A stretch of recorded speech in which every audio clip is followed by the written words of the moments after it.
Okay, part two. The baby dog turned the video off with his hand. He came running and put his paw right onto the keypad, and I had the error on the button, and that turned the button off. He turned the video off because he decided that's enough now. We need to go in the house. And he was right.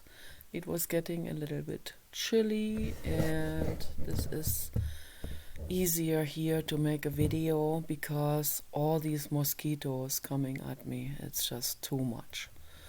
So, but anyway, I was talking about Philip Jones once again. I have talked about him so many times already because he triggered me so bad. And I hope that is not the same person as Danny, I don't know, that could be, I have no idea. He never showed himself. And so at some point, after 2 years, he was still refusing to do video chat. At some point, that's not a sustainable friendship then for me, so unless it's someone who where it's clear, and we talked about it, like with that Dionysus, when he said to me he doesn't want a relationship with me, he just wanted to write to me about philosophy and have me as a writing friend. And I said that's perfectly okay and that's great, and I'm glad that he said that. I'm glad he doesn't play some games with me. And that was great, So, and he didn't need to show himself in the video chat because I wasn't expecting to meet him one day, but Philip and we had made plans to meet each other. And in order to do that, I have to see the person in the video chat first. I have to do a lot of video chats with my internet boyfriend before I can ever meet him, That should be really clear and should be understood, that I have to feel safe first before I meet someone, before I say, hey, I don't have a phone, okay, so I could not give him my phone number because I don't have a phone. Paul has 2 phones. One only works on the California side, and the other one works in both places. And the one on the California side, that has very limited coverage and doesn't work in a lot of places. And that's also his phone, and he already told me he does not want me to talk to a boyfriend on either one of his phones, and I have to respect that. And I had let my own personal phone run out. I had a track phone, prepaid, and I was buying a year card for it for several years, and then the last, I don't know when the last one ran out, many years ago, like 6 or 7 years ago, and I decided I'm not gonna renew it. I think that was after Lana broke up the friendship with me, so because I got mad at her. That was in 2013. I think that's when I let the phone, because she was the last person that I called once in a while, also from the other house, so where we didn't have internet at that time. So, and then I let it run out, and I really don't have a phone, and I also don't want a phone. I don't want the radiation. So I don't see the point, I would much rather have a Chromebook and go on the internet with that and talk to people in video chat on Facebook.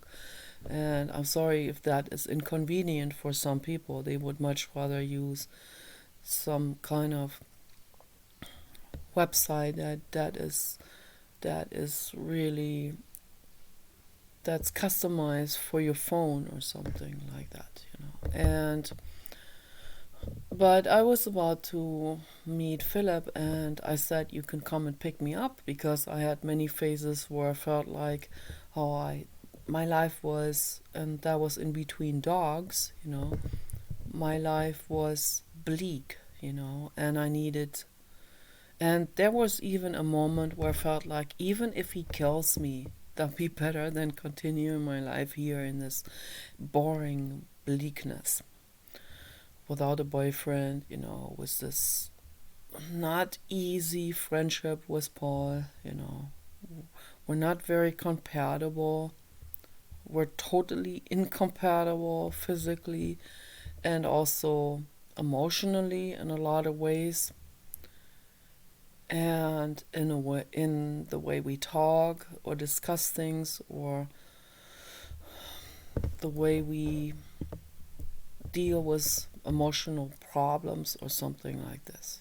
So he's very much in resistance, and he yells at me a lot, and the haters will hear that, If you monitor my computer, you will know that Paul yells at me almost all the time, And once in a while I get mad, and then I will yell too. But kind of like as a reaction to him constantly controlling and yelling and getting mad about different things. So, but I still shouldn't get mad. I still should also not get mad at the haters and say some violent stuff, that goes against my own principles and my own philosophy. I don't want to do that. I really don't. But it happens because I have the Medusa inside, and that comes out, and I'm borderline. So it is what it is. And when I get triggered too much, then that comes out, and then it snaps, and then I feel like calling people out in a more aggressive way than my internal philosophical law is allowing it, So, and then I feel bad. I feel kind of, the next day, I feel sorry then also, And I feel like, what if I made someone feel bad? What if I lashed out against the wrong person? Or what if this or that person is not part of that group from Corpus Christi who is systematically using psychoterror on me, Once in a while they'll send something psychoterrorizing under my video, which either gets deleted by YouTube immediately or they delete it themselves. But in the chat room, it's like, that's like I'm gang stalked, with psychoterror. And then I get mad, and I don't know who these people are. So then I just blindly lash out. I do this the dinosaur spike ball lash out in a circle, and then I might hit someone who is innocent, and I want to apologize for that if that has happened, I also want to apologize if I had made a hater feel bad, because that is not my intention to make anyone feel bad. I felt like calling people out, and I had to do it, and even then I am restricting myself, and I don't do psychoterror. I don't hit people into their wounds, okay? When I know this or that person or those people, and they have this kind of mental illness or this kind, they feel victimized or they feel stepped on or something. I'm not going to kick into that the same wounds that they have, you know. I'm not going to terrorize people with the vulnerability points that they have in their minds. I would never do this because I know that's hurtful and that is wrong and that tortures people. Even if they torture me, you know, I don't want to torture them back. But I get mad, my Medusa comes out, I will do the dinosaur wrecking ball, and I will yell and I will say some violent stuff, but I'm not going to say something that is deliberately hurtful in a deliberately hurtful way, like in a sadistic or cruel way. No, I will call people out. I will be very angry and I will tell you exactly how angry I am. Thank you, Blue God. 1111. Blue God says, I'm here for you. I protect you. I protect all of you. Thank you, Blue God. Thank you infinitely much. This Blue God. Blue God is always there in the sky. It's really good. Yeah, it feels good.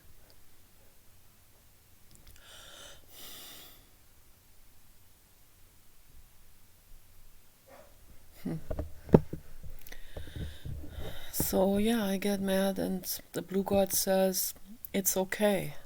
That this is how you feel in that moment. Okay. So it's not terrible. We are where we are in our personal development.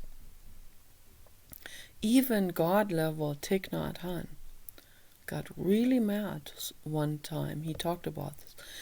He was at a Buddhist retreat. He was giving presentations, and there was this fundamentalist fat man in the audience who stood up and started to give him sling some pieces of his mind shit at Thich Nhat Hanh, of his fundamentalist diarrhea.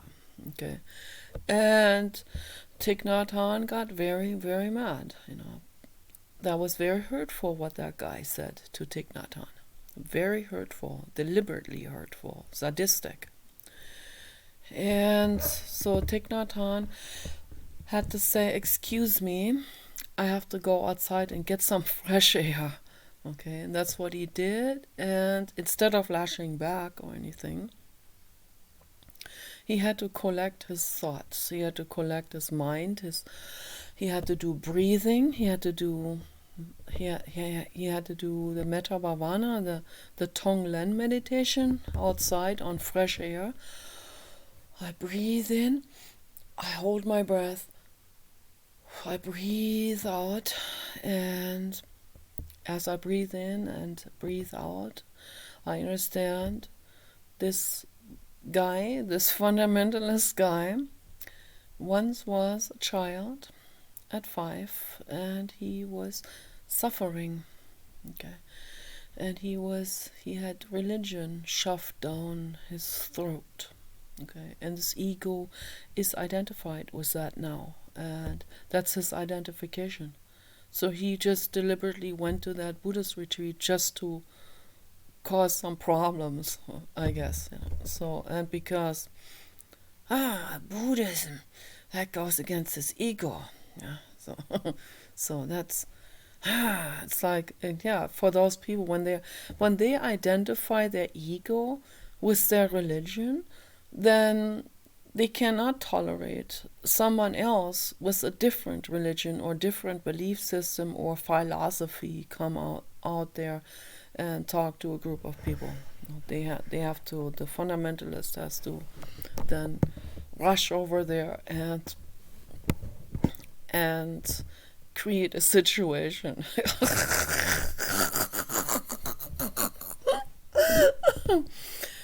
But yeah, Thich Nhat Hanh, God level, so much more evolved than I am. He was getting mad, so so I'm an indigo. I get mad, and I don't do Tonglen and the Metta Bhavana in that moment. Okay, no, I go in there and I say some crazy stuff.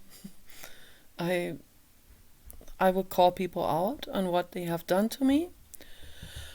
And I'm not going to be sadistic with them, but I will say some F words, okay? And I will say what I feel like doing to them in that moment, okay? So I'm making a video. Not doing a video? I'm making a video right now. Making a video. Yes, that's what I'm making right now. Now what? I have to walk around this way. Turn it all around. Yes, yes, yes. Okay.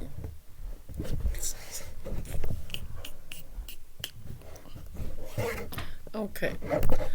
So anyway, he got his weather radio. He's gonna listen to the weather radio because that's what he does every day. And then he can plan everything accurately. I never listen to weather radio or any kind of I don't do it unless he tells me to do this. Check AccuWeather or something on the internet if we're traveling or something like this. But here, no, I don't. I just let every day be the way the day wants to be, and I wake up, and if it rains, then I will dress with long pants and sweater, and that's the way it is. So I don't feel the need to control these kind of things and always like reading the news, control the world, be on top of the game, what's going. I mean, to some degree, I guess it is good, but I don't want to hear the news. It's overwhelming, okay? Doing animal rights is overwhelming. It's already extremely overwhelming to hear cruelty cases and to hear the cruelty in commerce, in factory farms, pigs, and I wanted to talk about that too. Pigs and gestation crates, and pigs that know that in 1 day or 2 days they're going to be slaughtered. They know. I think pigs are as smart as people are, okay? And I saw a photo on Twitter from an animal rights activist.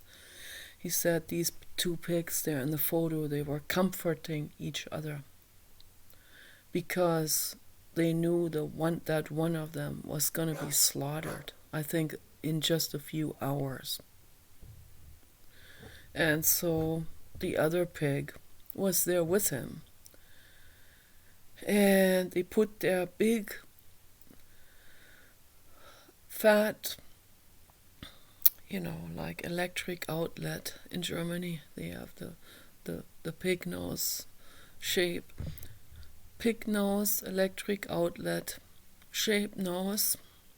Put these two big electric outlet noses together, and the noses were up in the air like Miss Piggy, and they were squeezing together, the heads together,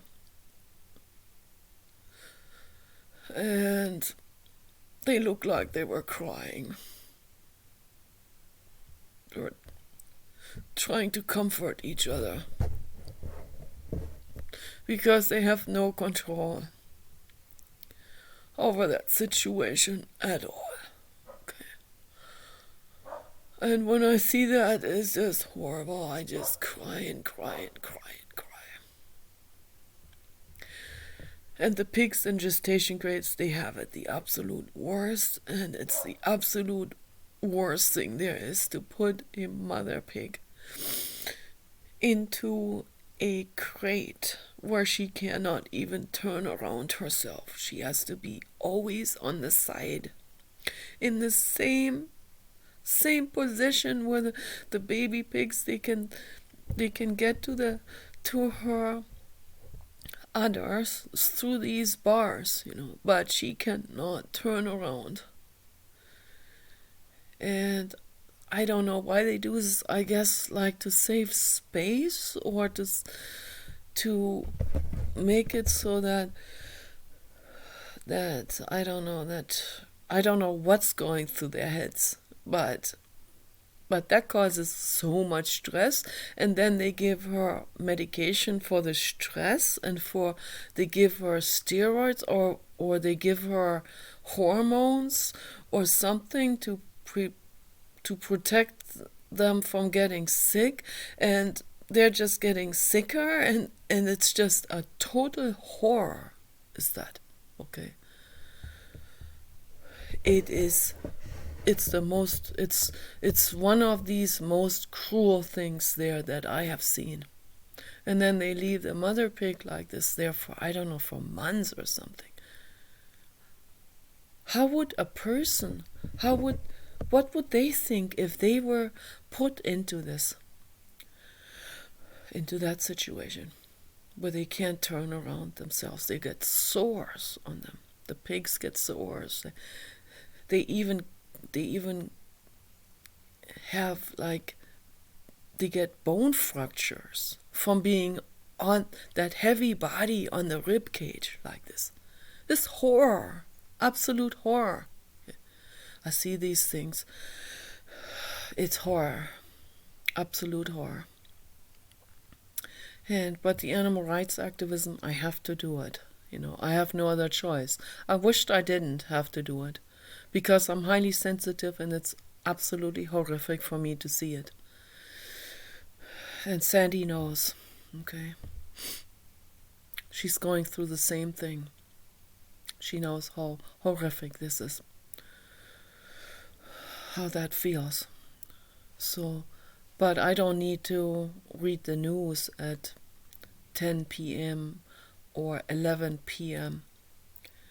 and read more horror stories of jihadists killing dogs and running over a bunch of kids and those kind of stories, But Paul pulls all of that into his brain, all of that. And I think this is very unfortunate. So, yeah. This is what's happening in the world. This is what's happening psychologically with me.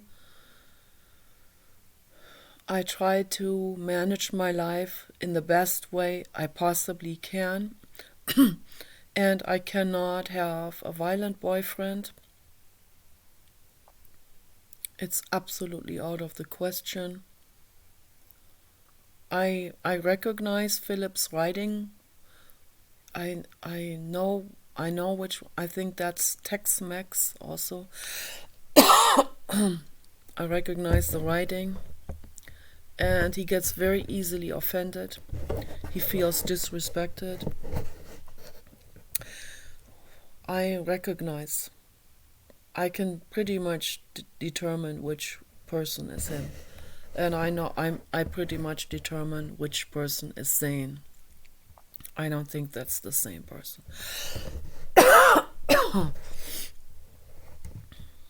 But then again, I don't know for sure. But there are probably many other cruel people as well. Mokhtar and some other cruel people. So, but I don't think Danny is cruel, so.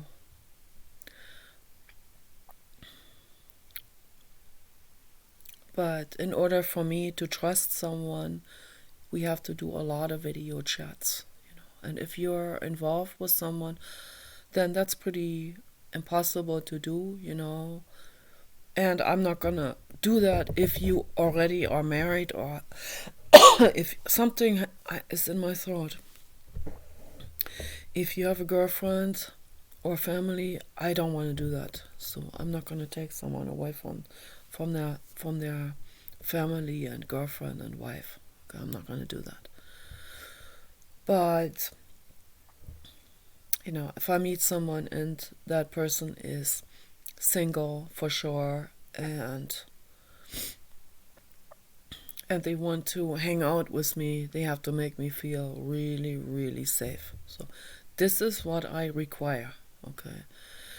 And I have the right to require that, okay? That's absolutely important for me. That's the foundation for any friendship, not just relationship, but any friendship, whether that's on the internet or in person, particularly in person. Okay, I have to feel safe with people. I'm not gonna be so easily lured into something that could be potentially dangerous. Like, for example, if I go to a store and I get hit on sometimes, and let's say a guy comes up to me and says, "Oh, I would like to hire you for a porno movie," right? Or they all say, "Oh, I've seen you in some of those videos that you did in LA, and I liked it, and I want to hire you to do some more." I don't trust that person that easily, So I would have to talk to that person for quite a while and know what they're up to, and I pay attention to contradictions. I see contradictions. I can detect lies pretty easily. And I don't know why the Danny guy that I talked to on Facebook, I don't know why he brings up such complex lies. It's not necessary. It's like, why create such convoluted lies about being in Algeria? And I think the other guy that's I think that's him again. I can because I blocked him a while back because I was mad. My Medusa came on. So now he came back under another account. This time he's from Ghana, but in like 10 minutes or 15 minutes he says, "Yeah, but I live in Morocco now." I kind of detect the same pattern again, So, and he also is mean to me, but not like extremely mean, not like Philip Jones. But then again, they're not extremely mean on Facebook or on YouTube, under my videos. But they're extremely mean in the chat room. That's when they feel like they need to let their diarrhea really out, in the chat room. That's when they become like totally unrestrained, like they're incognito. They can just come back with a different account. So on Facebook, that's a little bit more trouble to get a new account and all of this. So I try a little harder, but I don't understand all of this. I don't understand why a man has to lie to a woman and why he has to be mean. So makes no sense to me. I mean, I really, really want to know why.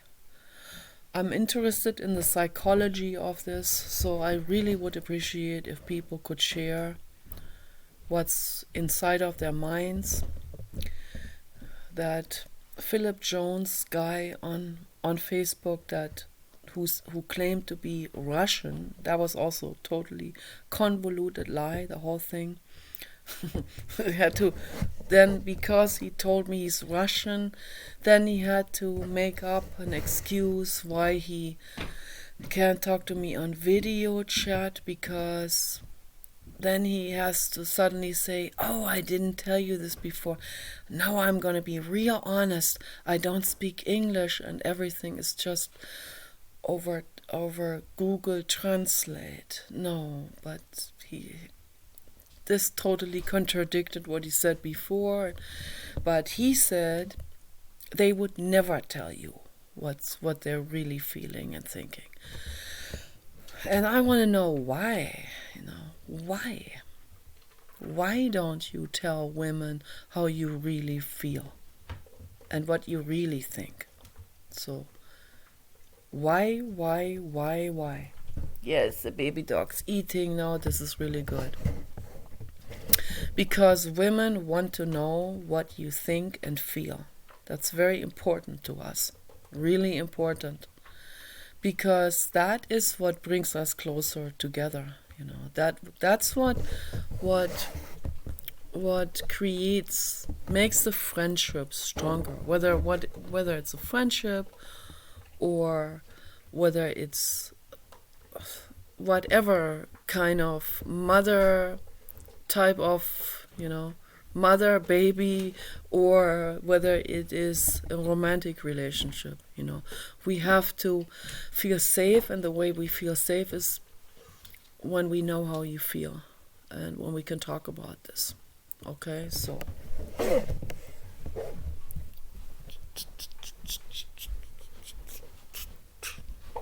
Okie doke. I am wrapping up the video now.